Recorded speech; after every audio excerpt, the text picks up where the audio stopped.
E eu saúdo novamente a igreja com a graça e a paz de Cristo e convido os irmãos a abrir a palavra do Senhor no livro de Êxodo, no capítulo de número 4, onde leremos do versículo de número 10 a 17. Livro de Êxodo, capítulo 4, versículo de 10 a 17.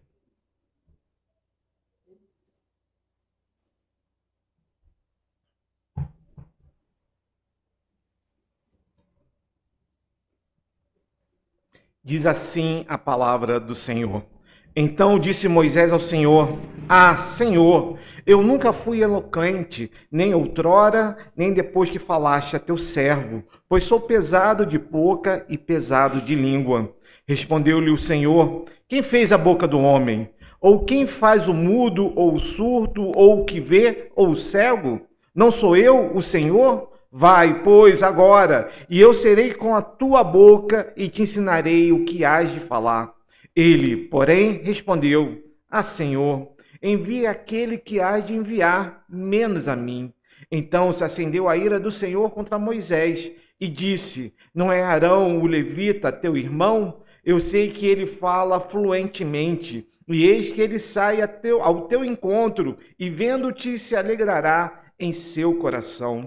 Tu, pois, lhe falarás e lhe porás na boca as palavras. Eu serei com a tua boca e com a dele e vos ensinarei o que deveis fazer. Ele falará por ti ao povo. Ele te será por boca e tu lhe serás por Deus.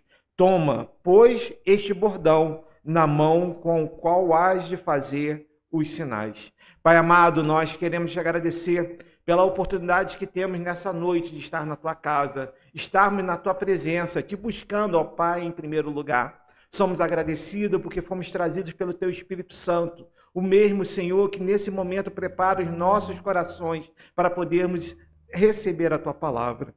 Por isso, Deus, nós te louvamos agradecido por tudo aquilo que foi feito até agora no teu santo nome. Agradecemos, Senhor, porque nos foi possível, como igreja, adorarmos o teu santo nome, levantarmos a nossa voz pedindo perdão pelos nossos pecados, entoarmos louvores, ó Pai, que chegaram a Ti com um aroma agradável. E por isso, Pai, nesse momento, nós te louvamos agradecidos, porque podemos sim estar com a Tua palavra aberta e meditar nela conforme a Tua vontade. Por isso, Senhor, da mesma forma que Tu foste com o meu coração, ser com o coração da tua igreja, para que ele possa entender a mensagem que tu queres que seja passada para eles. É o que eu te peço e agradeço desde já, fiados no nome santo do teu Filho Jesus. Amém. Igreja, existe um livro que, durante a minha juventude, era considerado um best-seller. O nome desse livro era Quem Mexeu no Meu Queijo. Alguém chegou a ler esse livro?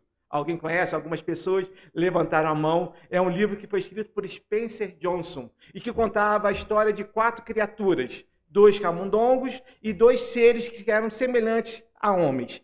E eles só tinham uma função na vida. Era, a cada dia, entrar no labirinto para garantir a sua sobrevivência. A sobrevivência deles que vinha através das porções de queijo que eles achavam.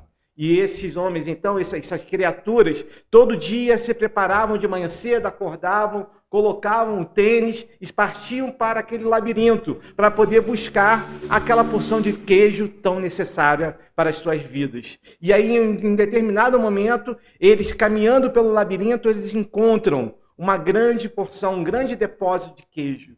E aquilo para eles foi a maravilha da vida deles. Só que com o passar do tempo, eles começaram a relaxar. Eles já não calçavam mais seus tênis, já não acordavam mais cedo, porque eles sabiam aonde estava o queijo.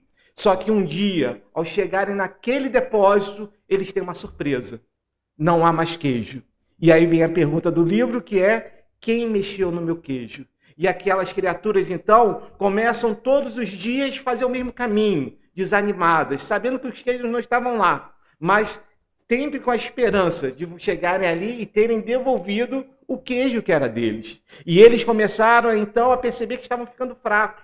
Mas, mesmo assim, eles tinham medo de voltar para o labirinto. Será que nós vamos achar queijo? Será que nós vamos achar o caminho? Então, eles começaram a ficar cada vez mais fracos e com medo de seguir em frente. Até que um deles, vendo a situação que eles estavam, resolve, então, lutar contra as dificuldades que ele sentia naquele momento, contra o seu medo, e voltou para o labirinto. E ele, conforme a história vai nos contar, achou novamente o queijo.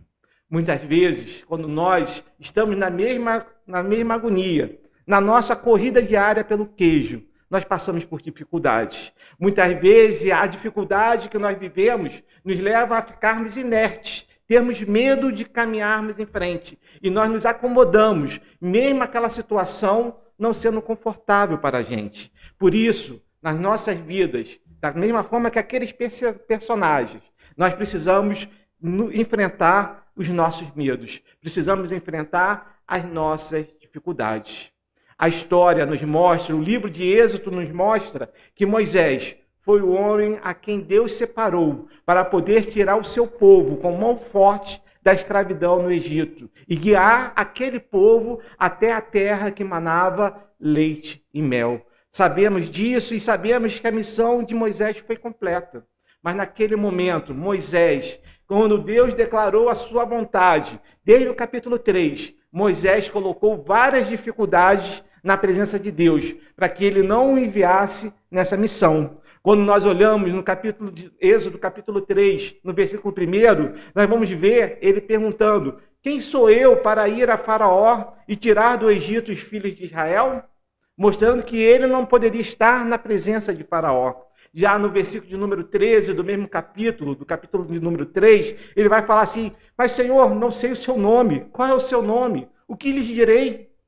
E aí Deus se apresenta de forma maravilhosa, dizendo: eu sou o que sou. E ele continua no versículo 1 do capítulo 4, ele fala assim, o povo, quando eu falar que estive com o Senhor, que o Senhor falou comigo, ele não vai acreditar em mim. E ele fala assim: mas eis que não crerão, nem acudirão à minha voz, pois dirão: o Senhor não te apareceu. Todos os motivos, todas as dificuldades que vieram à cabeça de Moisés, ele apresentou ao Senhor. E ele termina nessa quarta dificuldade no capítulo, nesse pedaço que nós lemos agora, mostrando: Senhor, eu nunca fui eloquente, a minha boca não consegue falar direito, eu não consigo me expressar direito. Manda qualquer outro, mas não manda a mim. Só que nós não percebemos que, sim, as dificuldades das nossas vidas, elas são reais. Quando nós enfrentamos um problema, os problemas, eles existem. Porém, nós precisamos ter claro na nossa mente que as dificuldades foram feitas para serem vencidas. Que a ideia principal desse livro que eu citei, que precisamos vencer os nossos medos e buscar as soluções necessárias. E aí, como eu sempre gosto de fazer, eu faço uma pergunta para vocês. Quais as dificuldades que você precisa enfrentar para poder seguir em frente? Quais são as dificuldades que você precisa enfrentar para poder servir ao Senhor, como Moisés precisava também fazer naquele momento? E é por isso que eu apresento como tema para esse texto, nós conversarmos essa noite, para podermos ter uma noção de como nós precisamos enfrentar as nossas dificuldades. Ou seja, o tema de hoje é enfrentando as dificuldades. E o primeiro ponto que eu quero trazer para vocês, que para nós enfrentarmos as nossas dificuldades, nós precisamos ter certeza que é Deus quem luta por nós. Foi fraco, vamos tentar de novo. É Deus quem luta por nós. Amém. Obrigado, para que fique bem gravado, né? Para que as pessoas que vejam que nós acreditamos nisso. Diferente do que o livro tenta mostrar, porque o livro tenta mostrar seres que não conhecem a Deus, que eles vão ter que buscar a força em si mesmo. É um livro de autoajuda. Nós, como servos do Senhor, nós sabemos de onde vem a nossa força. Porque, por exemplo, Filipenses capítulo 4, versículo de número 13, vai nos dizer: tudo posso naquele que me fortalece. Quando olhamos o Evangelho de João, no capítulo 16, versículo de número 33, vai nos dizer: no mundo passais por aflições, mas tende bom ânimo, eu venci o mundo. Essa é a certeza daquele que luta por nós a cada segundo. Para cada dúvida de Moisés, para cada dificuldade que Moisés apresentou, Deus se apresenta como a solução. Para todos os problemas que Moisés colocou ali, Deus vai nos falar: Eu sou a solução. Quando ele fala que ele não consegue falar direito, olha o que está escrito no versículo de número 11 e 12. Respondeu-lhe o Senhor: quem fez a boca do homem? Ou quem faz o mudo, ou o surdo, ou o que vê, ou o cego? Não sou eu, o Senhor? Vai, pois agora eu serei com a tua boca e te ensinarei o que hás de falar. Não havia nada, nenhuma dificuldade apresentada na presença do Senhor, que o Senhor não fosse a própria solução.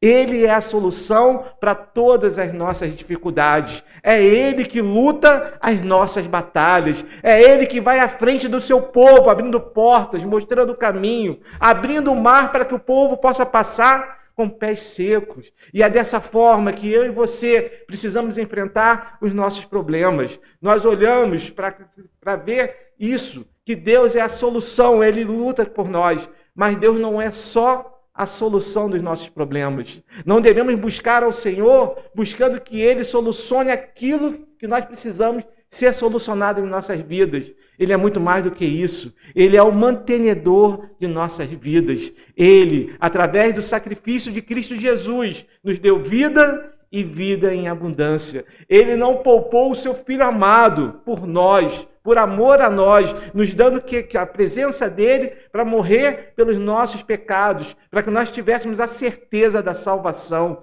E é por isso, meus irmãos, que nós vemos claramente a mão de Deus na vida de Moisés. Quando nós começamos a olhar o capítulo de Êxodo, no capítulo 2, nós vamos ver duas parteiras que tinham uma ordem expressa de Faraó, que era não deixar que nenhum dos meninos hebreus sobrevivesse. Elas tinham a ordem que quando nascia um menino, elas deveriam matar. O nome delas era Sifrá e Puá. E elas, por temor ao Senhor, não obedeceram à ordem de Faraó e se justificaram dizendo que as hebreias eram diferentes das egípcias. Quando elas chegavam para fazer o parto, as hebreias sozinhas já tinham tido filho, mostrando que o amor delas, o temor pelo Senhor, manteve a vida de Moisés. Nós olhamos nesse texto, no capítulo 2, e vamos ver a mãe de Moisés vendo que ele era formoso, escondendo ele por 3 meses. E quando ela não mais podia esconder, o que ela fez? Ela colocou ele num cesto calafetado, colocou à beira do rio. E olha quem encontra Moisés, a filha de Faraó. E aí Miriam, sua irmã, corre até a filha de Faraó e pergunta: quer que eu chame uma hebreia para poder criar a criança? E a própria mãe de Moisés tem o privilégio de criá-lo. Não é a mão de Deus sobre a vida dele? Nós vemos então depois esse homem indo, esse menino indo para morar no palácio. Depois de 40 anos, esse homem, então, ele vai viver no deserto. E nós vamos ver os motivos para isso. Não é a boa mão do Senhor preparando aquele homem em cada momento, preservando a sua vida, mostrando o caminho, dando a ele o que ele precisava conhecer para poder sim voltar a Faraó? Veja que ele ia ter que levar o povo pelo deserto. O Senhor não colocou por 40 anos no deserto para ele aprender a viver no deserto? Não é a boa mão do Senhor a cada momento guiando essa vida? E você acha que com a sua vida, com a nossa vida, é diferente? O Senhor, a cada momento, abre portas e fecha portas para que nós possamos seguir conforme a sua vontade. É o Senhor que nos guia, mesmo nas adversidades, mesmo pelos caminhos errados que muitas vezes nós tomamos. O Senhor conserta a situação e nos protege para manter a nossa vida. É por isso, meus irmãos, que sim, podemos enfrentar as dificuldades, porque o Senhor nos cuida de nós a cada momento. O Senhor é que vai à nossa frente, Ele está ao nosso lado, nos protegendo e guardando de todo o mal. A palavra fala que nós vamos ver o mal com os nossos olhos, mas que esse mal não poderá nos alcançar, porque sobre nós Ele deu ordens expressas, para que os anjos nos protejam e nos guardem. A cada momento precisamos ter essa certeza, é Ele que cuida de nós. Mas mesmo tendo essa certeza, nós percebemos claramente que Moisés, depois de toda essa tentativa de não cumprir a vontade do Senhor, ele então vai mostrar o verdadeiro motivo porque ele não queria voltar para o Egito. Ele mostra no versículo de número 13, ele vai nos dizer assim: ele, porém, respondeu, depois que tudo que Deus que falou para ele, tudo que Deus mostrou claramente que faria por ele, e a dele, protegendo, guardando, esse homem, então, no versículo 13, diz assim: ele, porém, respondeu: ah, Senhor, envia aquele que há de enviar, menos a mim. Moisés não tinha mais desculpa. O Senhor mostrou claramente que era com ele. Mas então chegamos ao segundo ponto dessa mensagem. Porque para enfrentarmos as nossas dificuldades, nós precisamos tirar toda a raiz de amargura do nosso coração. Vejamos o que estava acontecendo com Moisés. Moisés foi criado no palácio, como filho da filha de Faraó. Eu não consigo imaginar a vida de Moisés, mas devia ser uma vida muito boa. O melhor par que nós possamos pensar nesse momento não deve chegar perto da vida que Moisés tinha. Moisés, então, abre mão dessa vida por causa do seu povo. Quando nós olhamos lá no capítulo 2, nós vamos ver nós vamos ver claramente que ele aqui, ao responder ao Senhor, ele não queria voltar para o Egito. E ele tinha os seus motivos. No Egito, além da perseguição de Faraó, porque ele tinha matado um egípcio, nós vemos claramente que o povo de Israel não o considerava como um líder. Se nós olharmos, nós vamos ver que ele, no capítulo 2, no versículo de número 12, ele vai matar um egípcio. E o motivo dele matar esse egípcio, porque ele estava dando uma surra, estava batendo num hebreu, numa pessoa do seu povo. E ele, para defender o seu povo, resolve matar aquele egípcio.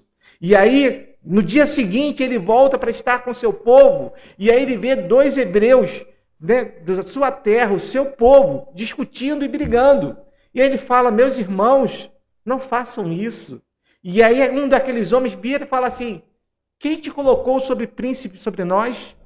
Quem te colocou como juiz sobre nós? Por acaso pretendes me matar como fizeste com o egípcio?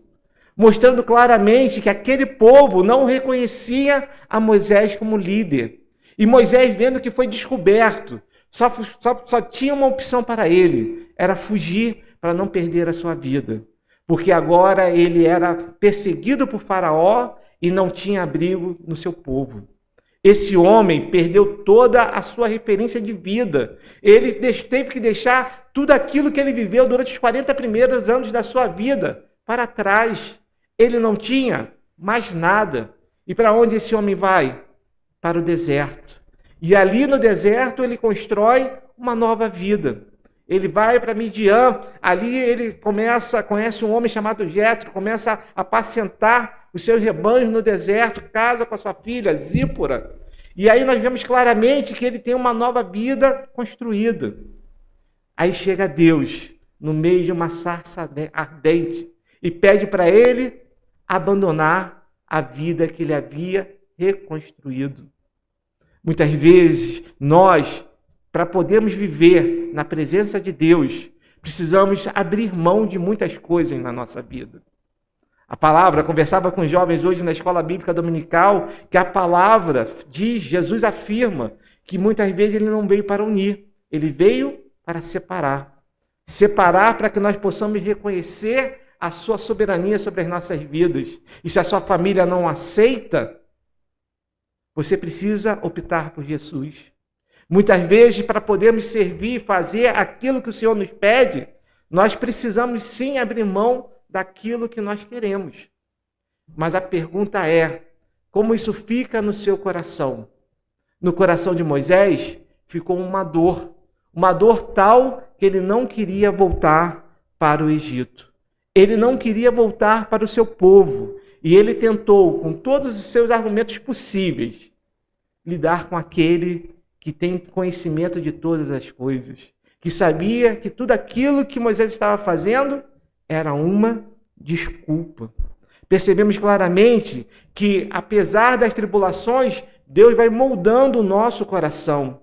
E as dificuldades, meus irmãos, elas vão acontecer. O problema é como nós enxergamos isso. Você vê quando tem um problema, uma dificuldade, uma oportunidade para crescer, ou uma oportunidade para desistir? Qual é a marca que as dificuldades deixam no seu coração? São marcas de fortalecimento e confiança em Deus ou marcas de dores por aquilo que você sofreu? Quando a marca de dor é maior do que a marca da confiança, o que se instala no nosso coração é o que nós podemos chamar de raiz de amargura. Aquilo que nos afasta de podermos viver o que Deus sonhou para nós. E Hebreus capítulo 12, versículos 14 e 15 nos fala assim: segui a paz com todos e a santificação, sem a qual ninguém verá o Senhor, atentando diligentemente, porque ninguém seja faltoso, separando-se da graça de Deus, nem haja alguma raiz de amargura que, brotando, vos perturbe e por meio dela muitos sejam contaminados. Quando há uma raiz de amargura no nosso coração, não é só a nossa vida que é contaminada, é a vida de todos aqueles que estão à nossa volta. Porque o tipo de amor que nós podemos dar quando temos uma raiz de amargura no nosso coração é um amor condicional. É um amor que primeiro pede que seja amado, para que ele possa então abrir aquela sua defesa e ame o próximo. E não é isso que Deus nos ensina. O Senhor nos ensina que nós precisamos amar ao próximo incondicionalmente. A cada momento o Senhor nos ama incondicionalmente. Ele nos deu a salvação quando nós ainda éramos pecadores. E ainda somos. E mesmo assim, a boa mão do Senhor não sai das nossas vidas. A cada momento, independente dos nossos erros, nós temos oportunidades, como estivemos agora no culto, para podermos pedir perdão pelos nossos pecados, na certeza que nós já recebemos este perdão. E nós precisamos a cada momento olhar para isso. E nós aprendemos, e eu repito, e aí aquela história, né? Enquanto nós não aprendemos a amar, eu vou continuar repetindo cada vez mais, que quando nós não podemos dizer que amamos a Deus se nós não amarmos o nosso próximo. A cada momento o Senhor nos cobra, porque nós não podemos dizer que amamos a Deus, que nós não vemos, se não amamos ao nosso irmão, a quem nós vemos. E é por isso que essa raiz de amargura que muitas vezes entra no nosso coração, ela precisa ser vencida.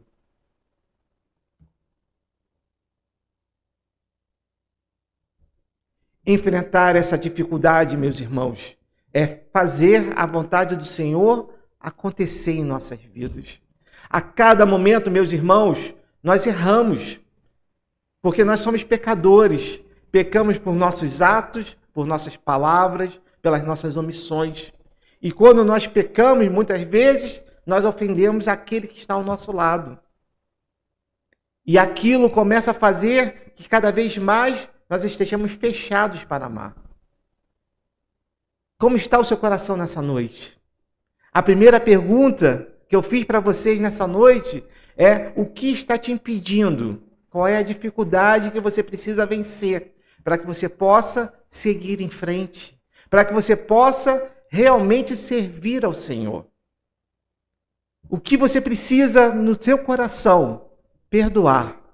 Porque quando ainda estamos com raiz de amargura no nosso coração, nós dizemos com nossos lábios que nós perdoamos. Mas a cada oportunidade que nós temos, nós voltamos àquela mesma situação. E continuamos remoendo aquilo, e nós sabemos de pessoas que estão doentes lá fora por causa disso. Quantas pessoas começam a ter problemas, por exemplo, de doenças graves, como é o caso do câncer, por uma dor, por algo que ela tem no coração que ela não consegue perdoar. E nós, quando olhamos o que Jesus fez por nós, ele abriu mão da sua glória, ele se fez carne e morreu por nós naquela cruz pelos nossos pecados. Ele, que não tinha nenhum pecado, se fez pecado por nós, a ponto que no momento da crucificação, ele falar: Deus meu, por que me abandonaste? Naquele momento, meus irmãos, os nossos pecados estavam sobre ele. E os nossos pecados fazem separação entre nós e o nosso Deus. Naquele momento, Jesus, apesar de ser Deus, ele estava separado de si mesmo. Deus meu, por que me abandonaste? Por amor a nós. E nós não conseguimos retribuir esse amor a ele. Mas ele nos ensinou que nós precisamos ser seus discípulos, que nós precisamos imitá-lo, que nós precisamos olhar para o próximo, que é tão pecador quanto nós, e perdoá-los, para que nós possamos cada vez mais ser parecidos com Cristo Jesus. Nós estamos estudando isso na classe dos jovens. Nós falamos que ser um discípulo de Cristo é exercer o imitatio Christi, é fazer o mimiotai, ou seja, é ser um imitador. É a palavra que Paulo usa quando ele fala ser de meus imitadores, como eu sou de Cristo. É isso que o Senhor nos chama.